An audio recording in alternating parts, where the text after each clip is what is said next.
This is the biggest catalyst I have seen for an XRP ETF, where Coinbase is getting their case dismissed and the SEC has publicly stated they are dropping crypto cases that do not involve fraud. So the Ripple case is more likely to clear than ever, and asset managers like BlackRock could see this as a perfect time to file an XRP ETF.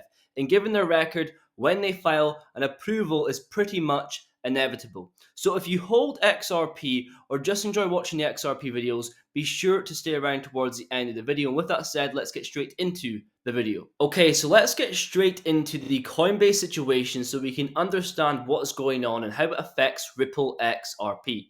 So the SEC staff agreed to drop the case with final pending approval from the commission. And the lawsuit itself accused Coinbase of operating as an unregistered securities broker. So there's clearly a regulatory shift taking place, and you can see it right now in the news. David Sachs trying to make the USA a crypto capital, talks of a strategic reserve. Things are moving forward, and it's a big win for crypto. Just like the SEC Ripple 2023 win, this is a win for currently cases against the SEC. We can see it right now happen on the same day. The SEC ending the investigation with NFT marketplace OpenSea. And as stated at the beginning of the video, that the SEC is now looking to scale back or drop cases that do not involve crypto fraud. It has serious indications for the Ripple SEC case, right on top of the Coinbase situation. Right here we have the Ripple CEO Brad Garlinghouse, a quote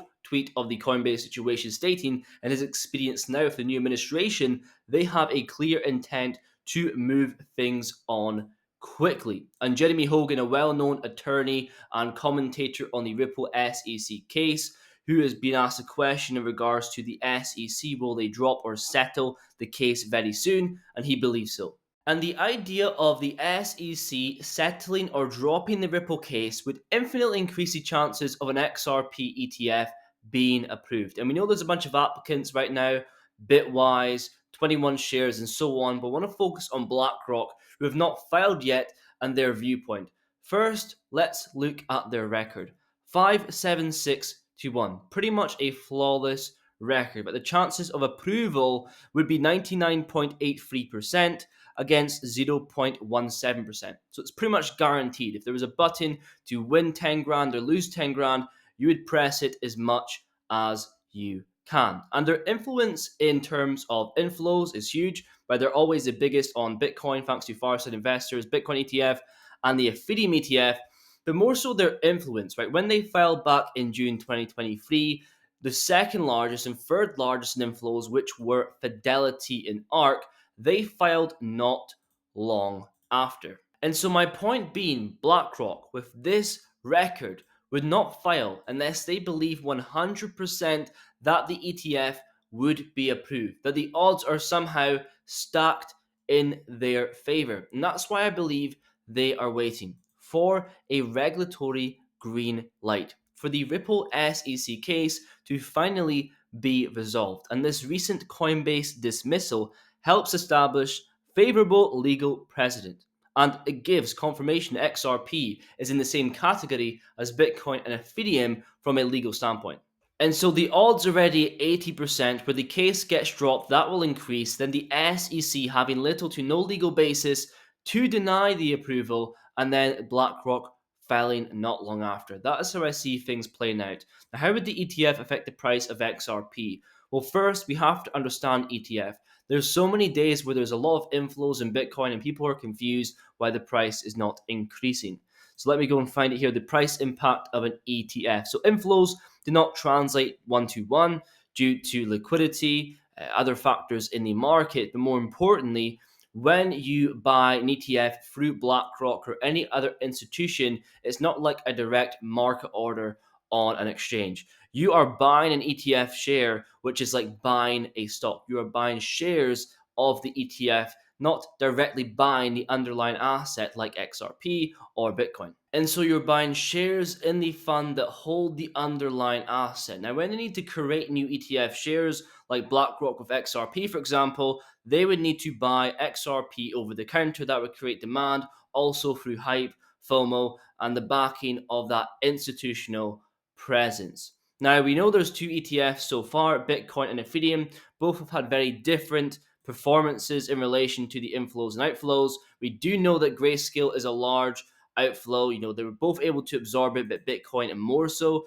And we've also spoken about how XRP, Ripple, the case 2020, Grayscale had to sell the majority of their XRP. So that's not really a problem. But I believe it goes much deeper than that to figure out whether XRP will have a Bitcoin or an Ethereum performance. The fundamentals of each project. So Bitcoin is seen primarily as a store of value, digital gold, a hedge against inflation. Ethereum is a programmable blockchain with smart contracts.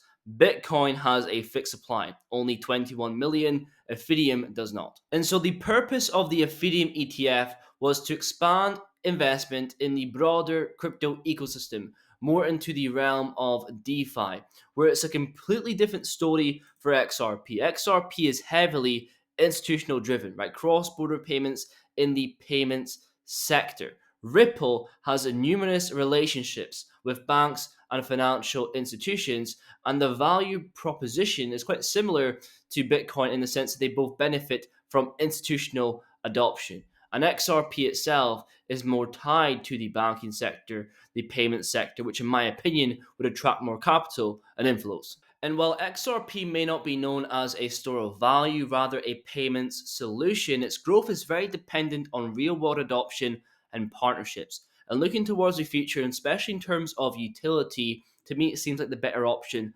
than Ethereum. Also, you have JP Morgan forecasting for the potential Solana and XRP ETF to reach high inflows within the first year in the billions. You have the Brazil ETF. I think other countries are going to follow. And we have XRP, right, regulating to its first or its true place in the market. Right, before the lawsuit, it was second in terms of all cryptos. It's trying to get back to that position. The case has been going on now for 4 years. It's about to come to an end. Not holding XRP right now, to me, would seem like a mistake. And that's going to be pretty much it for today's video. Be sure to let me know down below, do you agree or disagree that BlackRock is waiting for the case to end to file for an XRP ETF, especially with a record like 576-1. They want the odds in their favor. Once the case is over, the SEC can no longer stand in their way. I'm going to end the video with a few clips from Larry Fink, Brad Garnhouse, talking about the XRP ETF, and you can draw your own conclusions. But if you made this far in the video, thank you very much for watching, and I will see you guys in the next one. How about an XRP ETF? I know you got Ether out there. How about XRP? Can you answer that? I can't. And you don't want me to. I would say two things on that front. One, I think there's substantial demand for an XRP ETF. XRP has had a sustained community for an extremely long period of time. It's an asset that trades significantly on centralized exchanges. I think people would love to find a way to hold it in a simple, low-cost, easy-to-use ETP structure.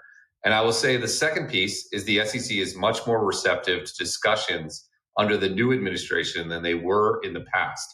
In the previous administration, the door would simply be shut. There was no way to discuss things like staking or in-kind or maybe new assets.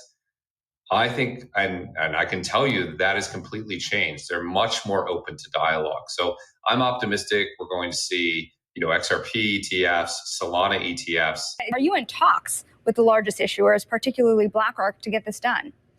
Well, I'm not going to comment on that. I know BlackRock has said some things publicly.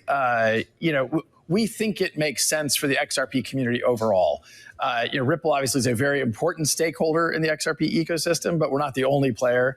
And look, we've seen, before the SEC lawsuit, XRP was the second most valuable digital asset. I think because of the headwinds of that lawsuit, we've now seen that largely abate. But the long-term view on these things is about, how do you create utility and really solve real-world problems with these different digital assets?